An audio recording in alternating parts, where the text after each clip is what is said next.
In this video, we're going to be talking about how you can get more engagement and more people viewing your church's live streams. And it all starts right this second.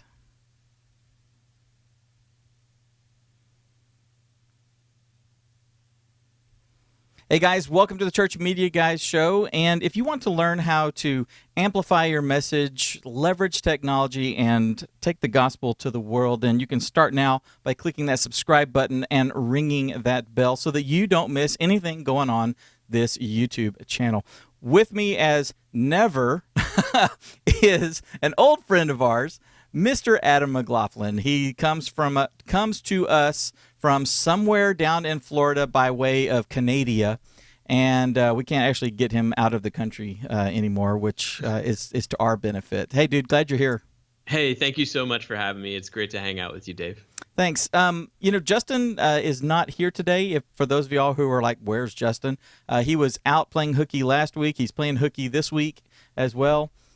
He's got important things to do, and we love that. He's growing his business, and it's flourishing, and all that's fantastic. So from time to time, he will be here without me, or I will be here without him, and we'll bring you interesting guests, kind of like we're doing now with Adam. Adam, dude, what do you do besides drive around in a Winnebago all around the country?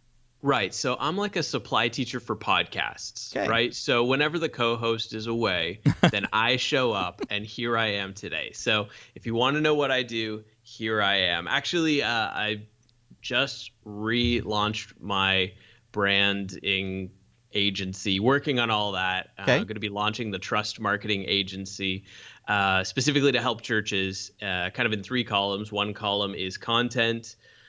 So that's my blog and my podcast. One column is services. Mm-hmm. So what can I do to hands-on help your church? And then the third column is consulting. So I love being on site with churches, working with them, visiting them, and helping them work through some of the things that they might be a blind spot, or some of the things they haven't yet considered. So, if I got to choose all the time, I would love to be doing consulting and creating content in the meantime. So that's me, Trust Marketing Agency. And that's what I'm up to now. Awesome. You also have a website, a service that you guys are putting together. It's a sermon clipper. Is that right? Right. Yeah. Okay. So that's one of the columns is the services that we do for churches. So Sermon Clipper helps churches take the long form of their sermon, and I can't wait to dig into this a little bit more today, but turn it into clips that you can use on social media. One of the biggest challenges with marketing is creating content. I mean, it's definitely the most time-consuming piece of the puzzle. And the interesting thing is that unlike businesses, churches every week create regular content. And on a Sunday morning, we have mounds and mounds of content, mm-hmm. and we're often recording it by video. So instead of working harder during the week to create and think of content, how can we work smarter and repurpose the content we already have? So right. That's a lot of what we do at Sermon Clipper. That's cool. Well, and that kind of dovetails into what we wanted to talk about today. Justin and I are huge on live streaming, and we think that every church is, if you want to step back into, something that a lot of churches don't even realize, is that every church, every organization, every nonprofit, every business, every personal brand, believe it or not, is a media company. Right. And we're a very media-driven world, and so that churches don't, and I'll just tell you right now, if you're not thinking of your church as a media company, you really need to, because you're in the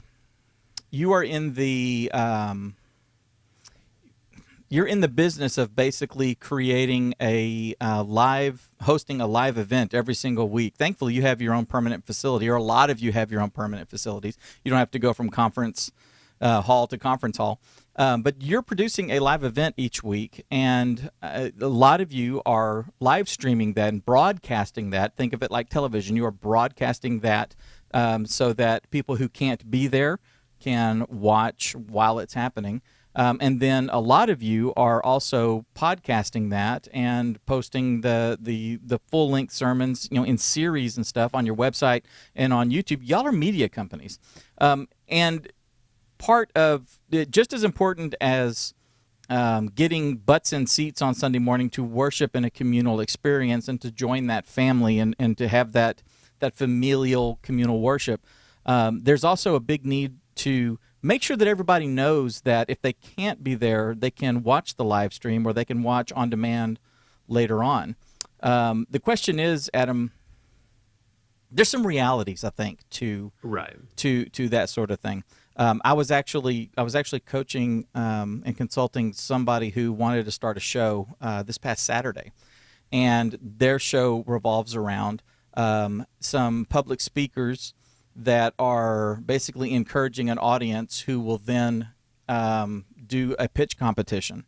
And I thought that's a really cool idea, but I was asking him, why do I, as a viewer, want to sit down and watch this person speak? I mean, if it were Gary Vee, then, I would want to watch. But, if it's somebody, from Kansas City, I don't necessarily know who that person is. And I think that kind of permeates throughout the way our media consumption is nowadays, so much more than ever before, is that we tend to carve out the areas and the times and specifics on what we want to watch. So how do we fix that, or how do we leverage that with churches? Well, one of the things that we know is that your live stream, while it's live, gets more views than it will ever get in the future. So right. While you're live, your church's live stream is going to get the most amount of views that it'll get during the week or next month or next year. It's not to say you won't get some, but people just simply aren't rewatching, for the most part, an entire Sunday morning service later when it's not live. They want to see it when it's happening. And so just taking that video and reposting it through the week is not going to help your viewership, because the sweet spot for video on social media is about 4 minutes and 20 seconds. I mean, the average YouTube video is 4 minutes and 20 seconds. That tells you something about the watch life of a video. We know that we have on Facebook 10-second views, and Facebook actually tracks how many people watch your video for 10 seconds. And that means you have 10 seconds to capture their attention, right? So if your live stream might have a splash screen for the first minute and a half while everybody's getting ready, I mean, there's no reason somebody's going to watch a splash screen for 90 seconds. Exactly. And then watch the rest of worship and then watch the sermon, right? So I think one of the ways to do it is to take your sermon and find those 2 or 3 minute clips, sometimes 3 to 5 minute clips that kind of are self-contained. They explain an entire idea, and then you put that clip back on your social media channels. And now what happens is somebody's scrolling through and they see, my cousin got engaged and my neighbor's got a new cat, and then a clip, and they recognize Pastor from Sunday morning. And then they can stop, and this might be Wednesday or Thursday. They stop, they get reminded of what they heard on Sunday. Let's be honest, they probably forgot by the time they hit the first red light in the buffet. And now they're reminded, oh yeah, that's what we talked about on Sunday, and that's what's coming up this next Sunday. So, as far as format goes, and we could talk about content as well, but as far as format goes, we know that video in short clips, 3 to 5 minutes, actually is better than images and text on social media combined. So we're already creating this long form video. If we take some time to chop it up into some smaller clips, some bite-sized pieces, then we can remind our people of what they saw on Sunday, or we can show them what they missed. If they're working in the nursery, or they're working in the parking lot, or if they had to travel, or if they were sick. And then we can also give them the opportunity to share a quick clip with a friend who might have some, that person might be thinking about that same idea. They might be going through that same struggle. And so, hey, I thought of you when I saw this clip is a lot easier than, hey, I thought of you when I saw this live stream. Scroll ahead to 42 minutes and 13 seconds. That makes sense. So, okay, so doing the first thing I think about, and this is me as a person trying to get a message out, is that we may lose the context of a message and putting those things, putting out these little clips. And I understand that there's these little nuggets, and there's I mean, you do it, I do it, we all do it, sitting in a sermon and we're taking notes, and all of a sudden the pastor says something and we're like, oh my gosh, and we put a big star right there and underline it 3 times, and it becomes a tweetable caption or something like that to put out there, or something that we want to meme that's just brilliant and all that. But I mean, without some of that context, I mean, is there how do we fix that, if that is a problem, or am I just perceiving it as something that could be an issue? What do you think? No, I think it genuinely could be an issue, and I think the challenge is when we're so set on a time frame. Like, for instance, if we say, okay, we have to stay to 90 seconds. Right. Okay, well, it's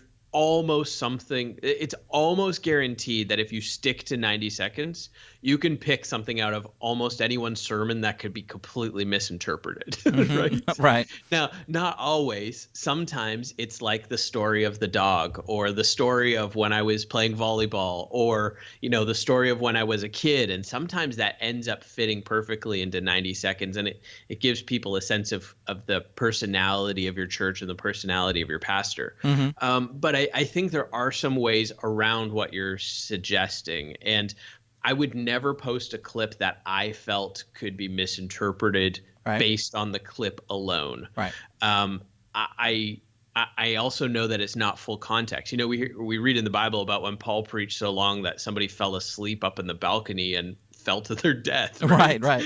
So Paul would probably say, well, 40 minutes is not long enough for you to possibly say what you need to say. Right. And then somebody else could say, okay, yeah, Paul's message was 4 hours, but that's not possibly long enough because you're leaving something out of the Bible, right? So, I mean, we could take this to an extreme, but let's scale it back. There are some ways that with a 3 to 5 minute clip, you can always offer a call to action to find out more. Right. So I wouldn't put a clip on your social media if you don't have the full sermon somewhere else. Maybe that's on your website. Maybe that's on YouTube. Maybe that's on Vimeo. And so what you can do is you can put the clip and say, this is point 1 out of 3, and put that in the status description, right? Make it clear that this is only a piece of the puzzle, and then make sure you link to the full meal deal, right? Or sometimes it could be, hey, this is point 1 out of 3. Once you're finished listening to this, click here to hear point 2. And then in point 2, click here to hear point 3. And then in point 3, it could be click here to hear the whole thing, right? Sure. And so you always want to lead people, give them the breadcrumbs, lead them down the rabbit trail to get more if they want to.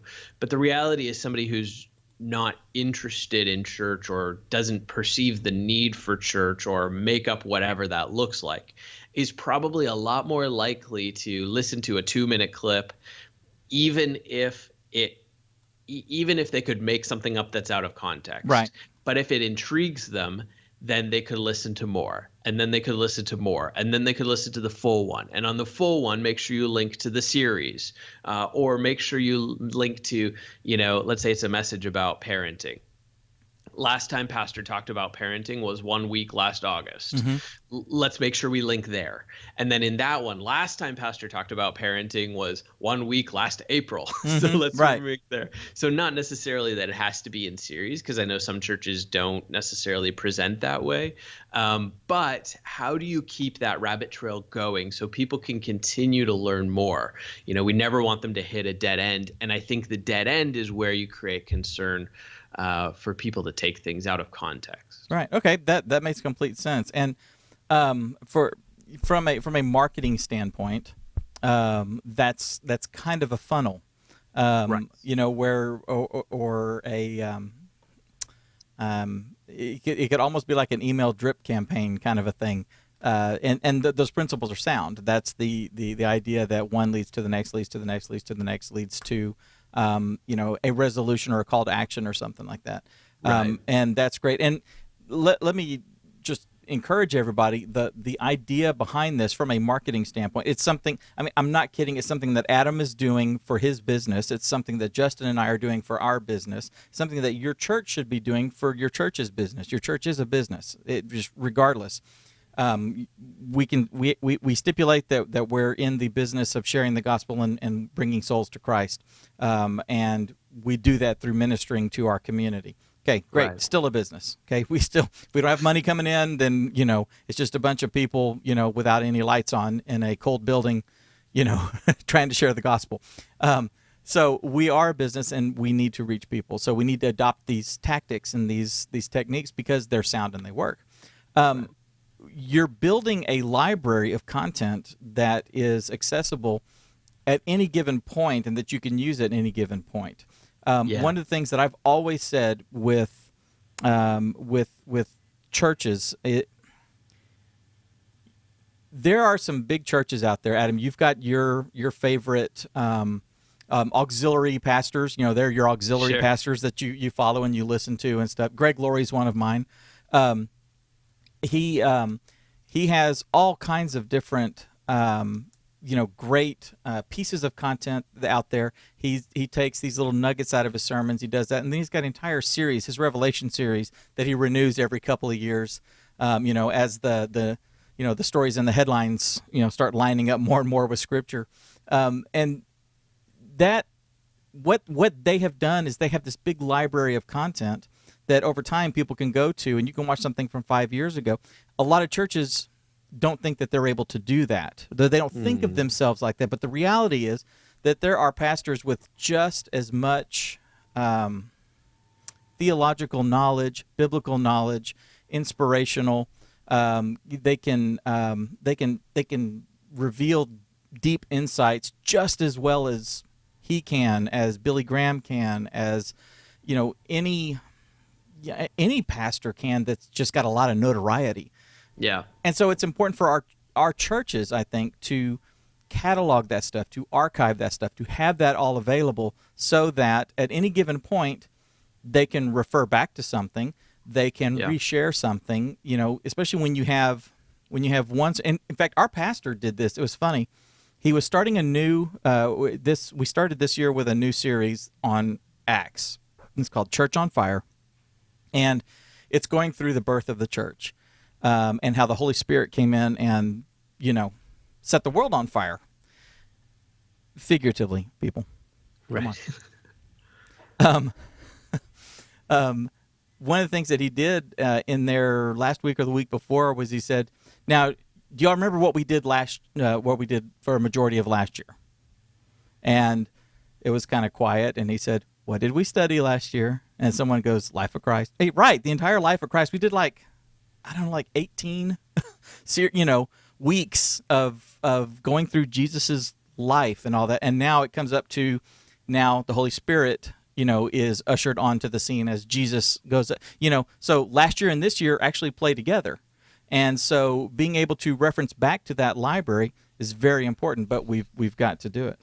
Yeah. So a couple tips or practical things to think about when you're building that library is that they didn't launch their library on YouTube with 150 videos. Exactly. Right? They might be there now, or they might be at 1,000 videos, or hopefully more. I would love to see every church doing this, but start this week with 3 or 4, right? And rather than taking time to have to design a custom graphic for Facebook or shoot a custom video for Instagram, take what already exists and repurpose it, right? That's kind of the name of the game here. But when you're creating those clips, you want to be creating them in kind of 2 categories.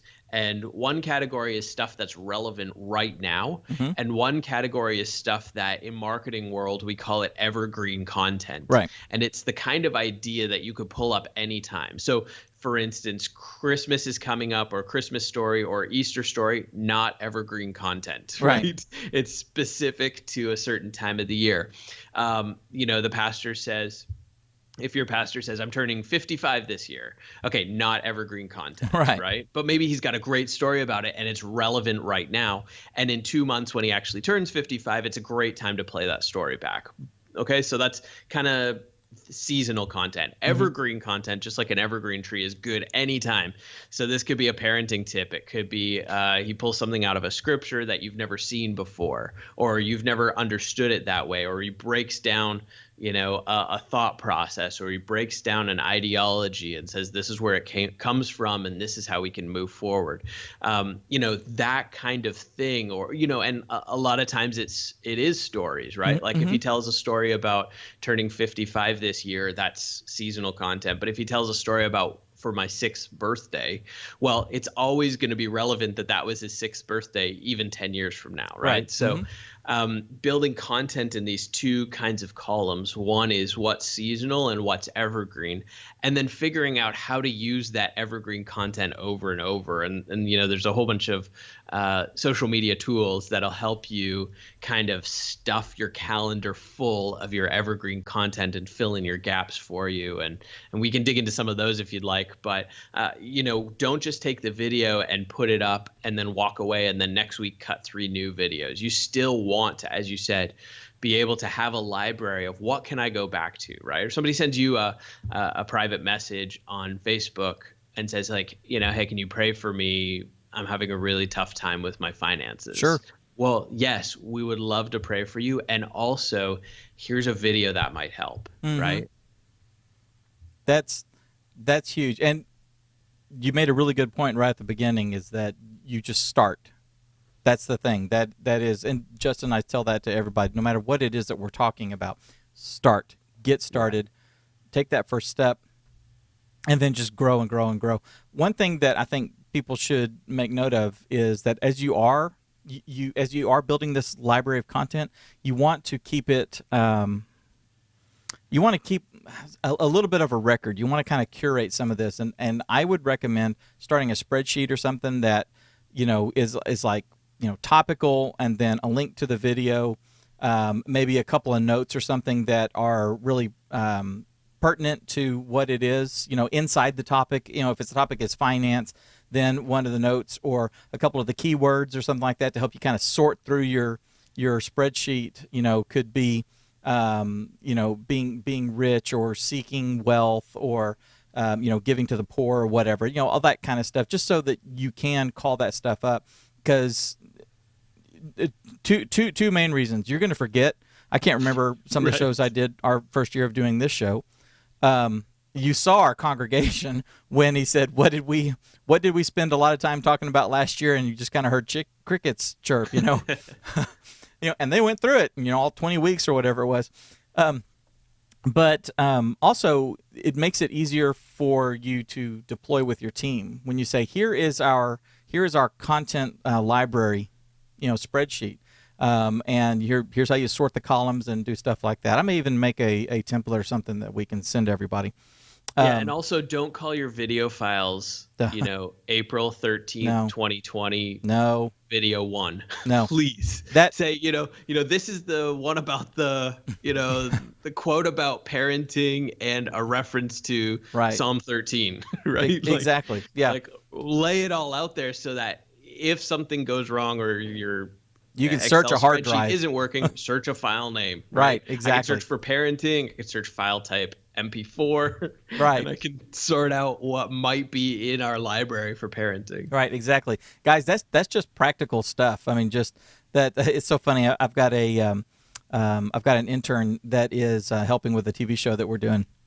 And I found myself having to sit down with him and say, hey, this is how we organize files. This is how we organize our hard drive for our projects, Right. And that's just practical, guys. You need to do this. Don't be naming stuff, like when you take your pictures on your, on a camera, on your DSLR or whatever, and you take pictures and they come off, JL71201, JL712_02_03, and all this, get in there and like rename some of this stuff so that it makes sense, so that it's human readable, and definitely keep a log of what you're doing. And the other thing I want to jump in on is that we have to change the assumption. Phil Battle wrote a really great book called Rethink Communication, and we have to change the assumption that we have people's attendance as much as we think we do, right? So, their attendance or their attention? Both, Okay. right? So as far as attendance goes, you will have people in your church who are there every Sunday. Some percentage is. You might be scared at what that percentage is. Right. Right. Because there are a ton of people who are traveling, who are sick, who are home because their kids are sick, who got a flat tire, all those reasons that we talk about live stream. Hey, real quick. Look over your left shoulder. She was watching you. Okay. Watching me wave my hand. Yes. I'm sorry. That's the one I was talking about earlier. Okay, I'm sorry. Go ahead. No. It's not that people don't want to be at church, but these are all the reasons to have a live stream. Right. But there are times when people are actually at your church that they may not catch all the sermon, right? They're distracted. They got called out to kids. Maybe they're working in the nursery this week. Right. Maybe they're working the parking lot, so they had to come in a few minutes late and they had to leave a few minutes early to get ready for second service. Of course. Maybe they're working the cafe. So it's not that people are not attending church when you say, oh, yeah, I remember seeing Miss Sarah there. Okay, yes, but did you know last week she was in the cafe and this week she was in nursery? Right. And now you're into the third week of your series and it's the first sermon that she's heard. Exactly. Right? So statistically, people are listening in your church, listening to your sermon about once every 3 to 4 weeks. Right. So if you have a 6-week sermon, the average person heard one of your messages, maybe 2 in a 6-week sermon. Wow. Right. And so how can we take them and catch them up and keep them in the loop? I'm way more likely to watch the sequel to a movie if I enjoyed the original. But if we haven't seen the original, right? So that analogy would look like I'm way more likely to show up for church this Sunday if I know what happened last Sunday and it excited me, or I felt it was relevant, or I felt the topic was something I need to come back and learn more about this week. Right. So simply resharing your live stream isn't going to do it. Creating clips and putting them on your social media channel, putting them on your website, send out an email newsletter that has a link to your latest YouTube video. All those things are really great ways to help people kind of stay in the conversation that's happening from your sermon series. Because the reality is in 2020, the number of people who are there and present every single week is pretty small. Okay, let me ask you something. There are 2 schools of thought when we talk about repurposing our content. There is the school of thought that says create unique content for each platform that speaks natively to the culture of that platform. Okay. In fact, Justin chastises me when I post something on Facebook and then like the next day post it on Twitter. He goes, yeah, I really enjoyed this back on Facebook, and now that's him, poking at me, which is fine. I relish that. Right. But the reality is that each one of these social media platforms has its own culture and has its own devotees. Sure. The people that there are people that will watch YouTube that use YouTube as their primary source of information, like learning and stuff, biblical study, believe it or not, as well as entertainment. Okay, it is their, even music. I mean, it's their thing. They go to YouTube when they want to consume content. There's other people like my mother who goes to Facebook. And she never really thinks about going to YouTube at all. The only time she ever goes to YouTube is if she clicks a link inside Facebook to see a video. And lands in YouTube. Right, exactly. So, and I don't think she's ever been on Instagram unless I've handed her a phone or one of my girls has handed her a phone and say, check this out, So the reality of the situation is, in my opinion, we do need to, try to create content that is unique or that works with the given audience on there. The realities of the situation is that you're not going to have an audience all the way. You're not going to have 100% of your audience that is following you 100% on the 3 major platforms. Right. And so that's okay.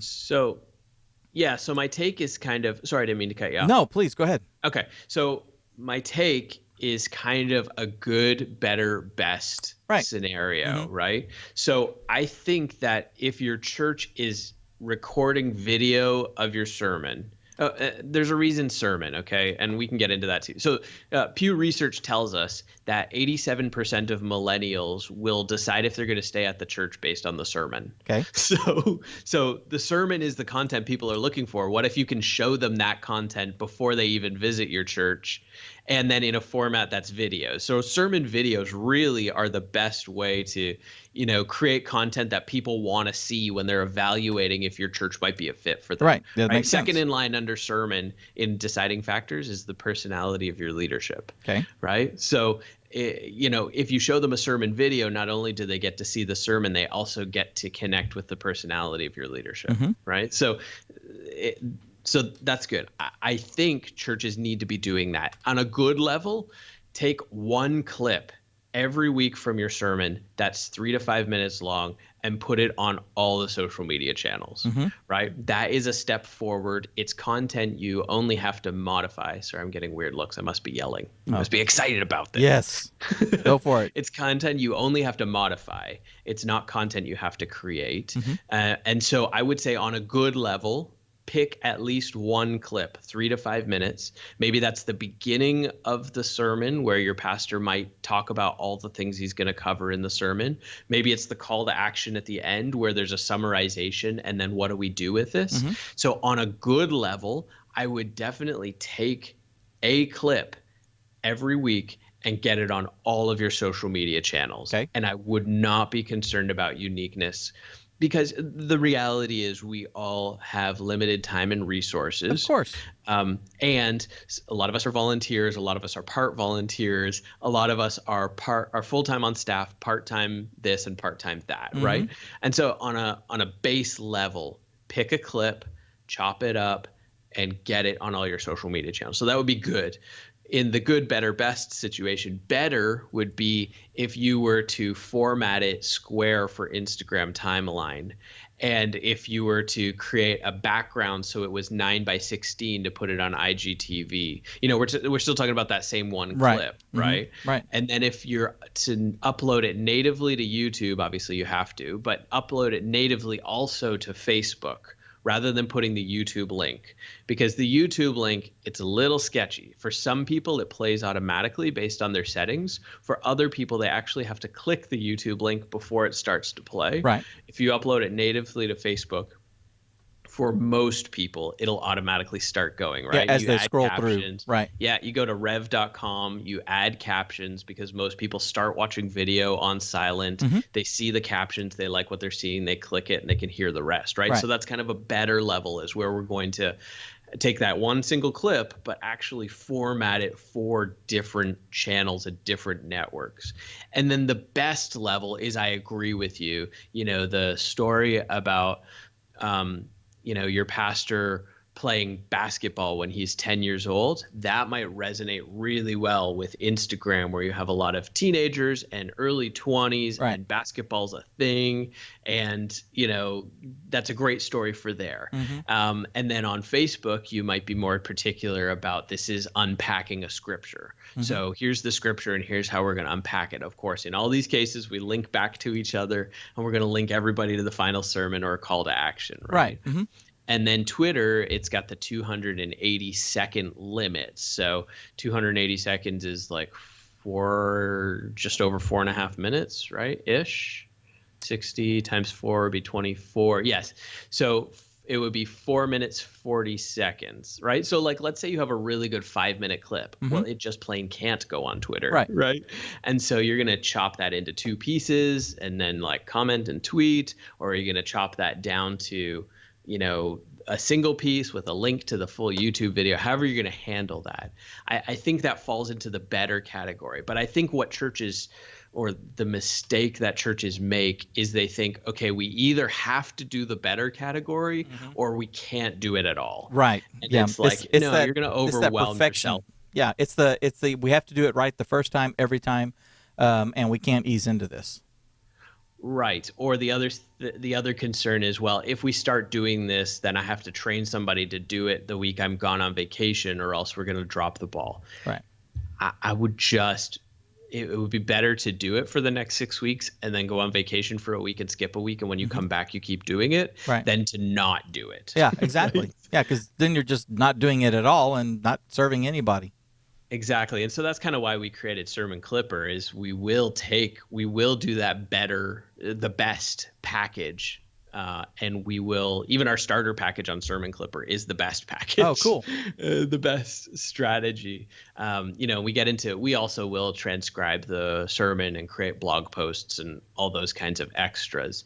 So what just real quick, tell everybody what Sermon Clipper is. Let's kind of deep dive on that for a sec, because I think your service, for a church that may have a limited staff, they may be able to spend a little bit of money each week or each month for you guys to do this, or to at least create, sort of the, some of the bulk stuff that they're going to do, and then they could do a little fine tuning on their own. Yeah, absolutely. So, our starter package starts at $197 a month. So it works out to just under $50 a week. We're going to take a clip. We're going to format it for each of the different channels. We're going to give you your transcription so that if somebody watches it on silent, they can still see what's being said. Right. And then that's a single clip. You give us the timestamps and we'll give you back that clip in all those formats, for less than $50 a week. The next option up from there is we'll actually do that whole meal deal, but we're going to do it with 2 or 3 clips for you. So you're going to have content for like 2 or 3 days, 48-hour turnaround. So if on Monday morning you can get us the timestamps by lunch, then by Wednesday we'll have your 3 clips formatted widescreen, formatted square, formatted vertical, and you're just in the position where you get to schedule it out. And then we have a Big Daddy package, and the Big Daddy packages will transcribe it. We'll write you a blog post so that your church website's getting SEO traction. We'll do all your scheduling for you, so you can be completely hands off. We'll upload it to YouTube. We're going to do your keyword research and your description, the whole meal deal. And that is less than hiring somebody at minimum wage part-time. Yeah. So, we love supporting churches with that, and a lot of churches are DIY. So, a lot of churches want the Big Daddy package, but they're going to have the medium package from us, and they're as you said, they're going to tweak and change, and they're going to play around with it, and they're going to mess around with it and dig in a little bit and create their own version of that. Yeah. That big meal deal package. So well, and that having you guys, even if it's just the starter package, the intro package, basically. I think even having that, and then the church or whoever on staff do the rest, that gives you 1 week, out of the month that it's being done for you. If you're in the habit of also doing it yourself, then when you do go on vacation, when there is a really busy week, like most churches now are starting to have their Disciple Now weekends. So that the week or so building up to that gets really busy, and when the youth director or when the family pastor is also in charge of doing all this, things can fall off, and it's nice to be able to say, we're going to let Sermon Clipper do it this week while we're on the mission trip or while we're at camp or whatever. So and I just want to be clear, you guys are a great sidecar business/ministry, for a ministry. Yeah, and I just want to be clear because I think I misspoke. The $197 a month gets you 1 3 to 5 minute clip every single week. Oh, gotcha. Gotcha. Yeah, I thought so it was works in out total. to $50 a week. So Gotcha. You're basically paying less than the hourly rate of a video editor. Gotcha. Okay. So each of those packages, the deliverables are every single week. Gotcha. But we just price it monthly because fantastic. Invoicing weekly is just a pain in the butt. Yeah. But so for $197 a month, every single week you would get a 3 to 5 minute clip that's formatted for all your different social media channels within a 48-hour turnaround time. So, that as means hands off as you want to be, we're happy to help. That means that the consistency can happen at y'all's hand for that church. Obviously they'll have to schedule it and get it posted and stuff, and it's kind of on them, like with that starter package. But then they can deep dive a little bit. You guys can provide the overall main big thing that is a great clip, but then they can go in and take the 3-minute, bullet points for the other 3 points to supplement that and to be building that library. And this gives them a head start on that. That's fantastic. Yeah, and we find some weeks a church will have the availability to do that and others they won't, but at least they've got the consistency. So what would it look like if we could guarantee that next year at this time, by the first week of February, you had 52 YouTube videos in your library, plus whatever you could create yourself. Right. And out of that, you might have 20 pieces of evergreen content and 30 pieces of seasonal content. So the seasonal content you might be able to use a couple times. Evergreen content, we're going to show you how to put that into a library so it just automatically shows up. Let's say you want your evergreen content to show up every Friday. It's going to randomly pick something out of your library and make sure that video is happening on your social media channels. So we're really excited about it. We're really excited to see how it's helping churches. That's awesome. Good deal. Good idea. That's a huge value, especially to a small church that is, I describe them as having to climb over this wall, and they're standing there at the bottom of it, and it's just huge, and they're looking at, and they don't even realize that, hey, here's a big ladder that you can use. Right. Now, don't tell my business partner. But I've given a coupon code called CTA on sermonclipper.com, and it will give $100 off your first month. Oh, sweet. So there's no minimum trial. There's no minimum time frame you have to sign up for, even if you just want to try it for a month. That is awesome. And that's even on our starter package. Cool. So the $197 on the starter package, $100 off. It's half price on your first month. That's $97. And please do not tell my business partner because he would shoot me. I'm just kidding. But the code is CTA, Church Training Academy. And I would love to help some of the churches that are watching and listening. And hey, even if it's just for a month, let's help you get started on that process. Awesome. So if y'all go to sermonclipper.com, right? Right. sermonclipper.com, and then use promo code CTA, then you'll get that $100 off. That is really cool. So, can you give me a couple of tips for a church or a church staffer that wants to get this done? A few things if they're having to do this on their own. A few things to consider, and be sure that you X and be sure that you Y. So every for time sure, you the do first this. thing would be to either yourself or have a volunteer be listening live when the sermon's happening and mark down some timestamps, right? So this is a timestamp, which I'm sure all your listeners know because you've trained them very well.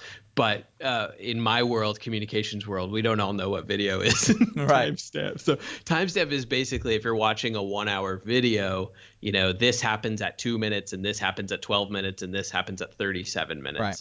So have somebody who is making notes during the sermon about things that they think could make a good video clip and write down, even if you just write down the time on your watch, right? Or you start a timer when the sermon starts and that roughly gives you a timestamp. It may not be exact, but when you then go back to edit the clips, it's really easy to say, okay, the story about this was at 4 minutes and point 1 was at 7 minutes and point 2 was at 12 minutes and point 3 was at 23 minutes. And so then you can go and kind of scrub, find that clip really quickly, and it really speeds up your editing. So that's a big thing that I would recommend. Now, that might not always be possible, so I'm going to give you an insider tip into editing. If you pull open Premiere or Final Cut or whatever you used to edit and look at the audio wave, where the wave starts to spike is probably when the speaker is getting excited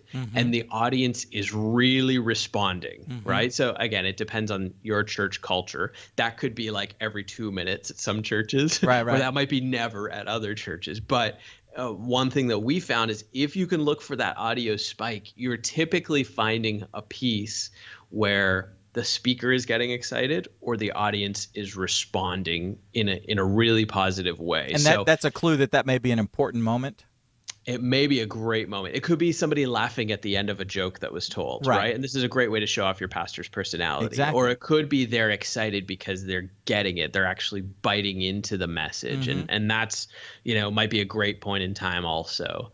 Or it could be like, your pastor said something by mistake and all of a sudden everybody's laughing, and then that's that awkward "what did I say moment." Right. Some of those make some really cool clips on social media, because it also gives people who are not part of your church the sense that you're not stuffy and you're not, so we're put real together. here. Right, exactly. We're real people and we make mistakes and we can laugh about it. And I think showing off some of that personality of your church has a lot of value to the community. So, I agree. That would be the two biggest things that I would say is try and get somebody who's live, marking some timestamps.